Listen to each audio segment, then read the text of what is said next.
السلام عليكم ورحمة الله وبركاته مدرير سوماليلاند وادي السلامي meel kasto aad joogtaanba waxaan doonayaa maanta inaan ka jawaabo kelmado su'aalo la soo weydiiyay oo ku saabsan Soomaalinimada iyo arrin inanka xoghayeenka xusbiga wadani uu sheegay oo yiri waa inaynu difaacno maxaan ku yiraahdaa badda Soomaaliya oo ka hadlay badda Soomaaliya iyo Kenya ay isku haystaan su'aashaydu waxay tahay ma waxa jirta ballan aynu la galay Soomaaliya oo oranaysa waa in ay labada wadan isdifaacaan oo haddii inagana lagu soo farageliyateena ay ina difaacayaan haddii tooda lagu farageliyana aynu difaacayno dawladuhu waa dhigtaan ballamo noocaasa marka ma ballamo noocaasa baa jira haddii aanay taasi jiro anagu ma hayno oo kulli anagu ma maqal ballamo noocaas oo aynu wada galay marka haddii aanay taasi jirin maxaa kalifaya in uu nin siyaasi reer Somaliland yiraahdo wadan ina sheeganaya oo asagu badeeni sheeganaya oo barigeeni sheeganaya oo hawadeeni sheeganaya in uu yiraahdo waa inaynu difaacna maxaa kalifaya maxay tahay sababta aynu u difaacayno wadan asagu le aniga idin leh oo badina leh oo dalkiina leh oo xorma igama tihidin oo xorma tihidin sida macnaheedu sababta lagu difaacaya maxay tahay waxaynu nahay ummad Soomaaliyeed waxaynu ka mid nahay shanta Soomaaliyeed wadan kastaaba interesihiisu ilaashanaya wadamada qaar danahooda waxay ku ilaashanayaan in aan Somaliland la aqoonsan Djibouti ama calan cas ha dhigto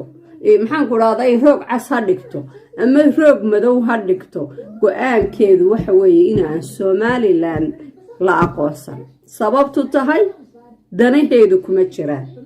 danteeda dhaqaale waxay ka dhex aragtaa in aan Somaliland la aqoonsan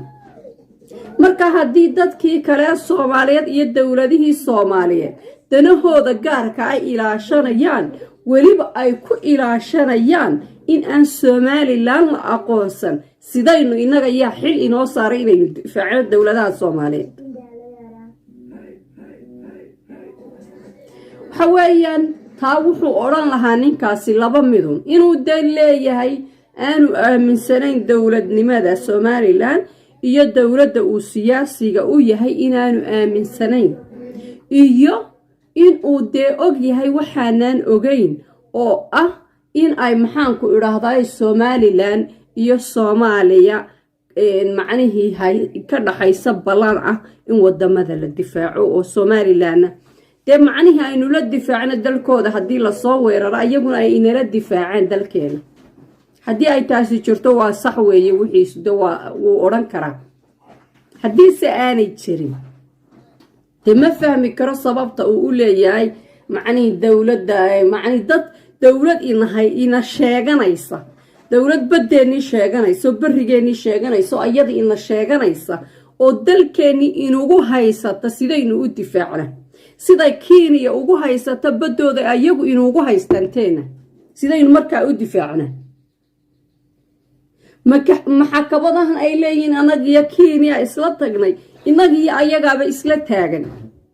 markaa sidaynu u difaaci karnaa dal aynu macni is hayno oo dalkeeni iyo dadkeeni iyo maxaan ku dhahay inugu haysta badeeni iyo barigeeniba sidaynu u difaaci karnaa sidoo nin siyaasi oo reer Somaliland u oran kara dawladda Soomaaliya difaacaya dawladda Soomaaliya annaga inagu soo maqantay dawladda Soomaaliya annaga ina sheeganaysa dawladda Soomaaliya badeeni iyo barigeeni bay sheeganaysa siday suurtagal u tahay marka inaynu inagu isla soo taagno inuu dhaw difaacayna wax aqliga bini'aadanka galmaha waa laba mid khadar inaanu aaminsanayn dawladnimada Somaliland iyo inaanu dawladnimo fahansanayn umalayn maayo inaanu dawladnimadu iyo system dawladeed wuxuu yahay aanu fahansanayn waxaan aaminsanayn inaanu aaminsanayn dawladnimada Somaliland marka walaal waxa marskatay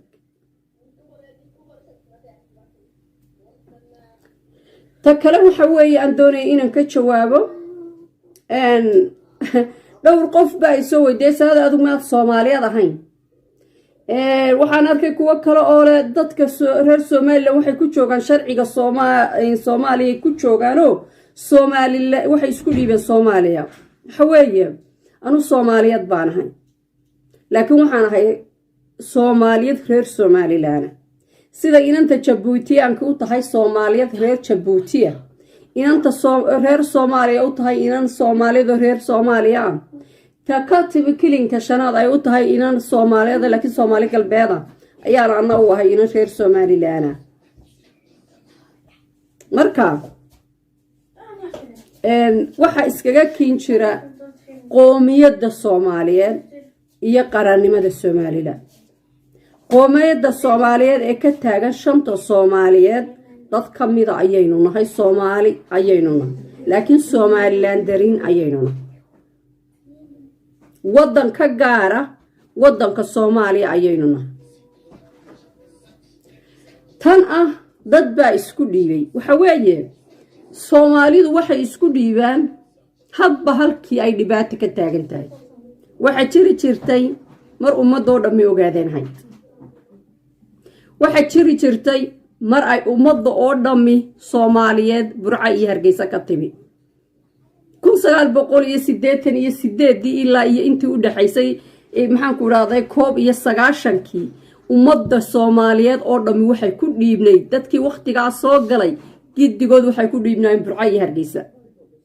haddii ay dad reer Somaliland aanu kuwa kaba mid yihiin cidii daydaysa waxaan isku dhiibay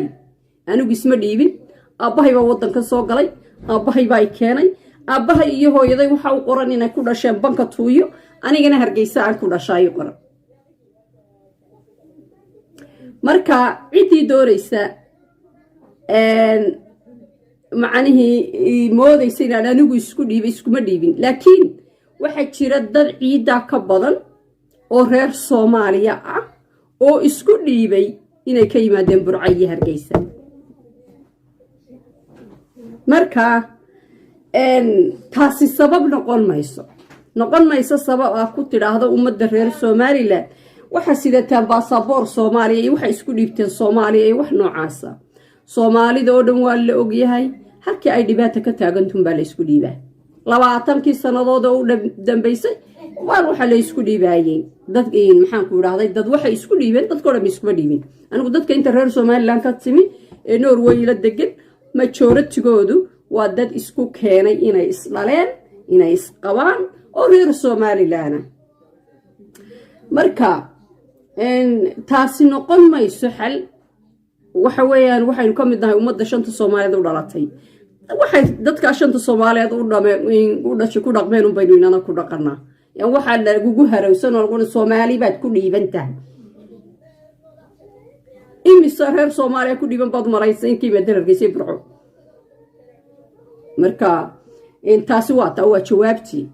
qaar badan baa ayaa moodaya anigu aan ku dhiibanayo ii daydayo wax laakiin anigu kuma dhiibin anigu gabadh reer Soomaaliland baan ahay gabadh Hargeysa ka timi baan ahay hooyadii aabeed banka Tuuyo ku dhasheen baan ahay marka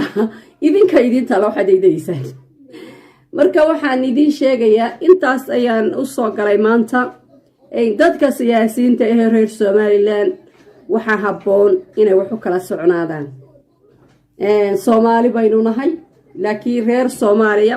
reer Djibouti reer Jigjiga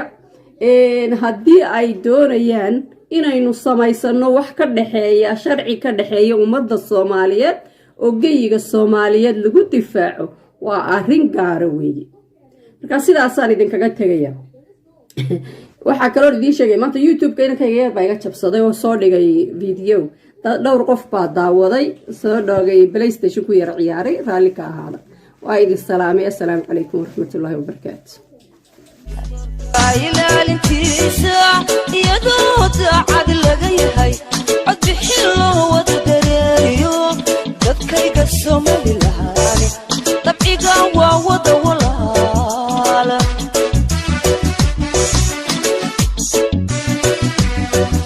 dadaalkay muujiyeenba dunidu faalayna saayo dayixii wuu soo baxee dambaysana waan arkaa wanaag soo daahiro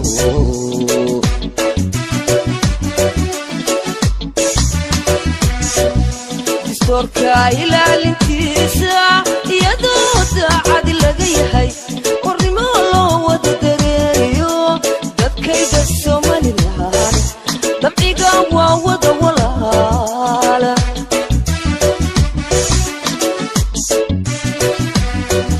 dareenkay muujiyeenba dunidu faalayna saayo dayaxii wuu soo baxee dambaysana waan arkaa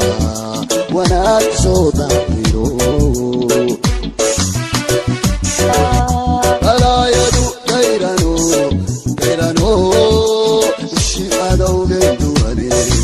dalkeeni horow hayayeen dhammaan soo wada duceeya dalkeeni horow hayayeen dhammaan soo wada duceeya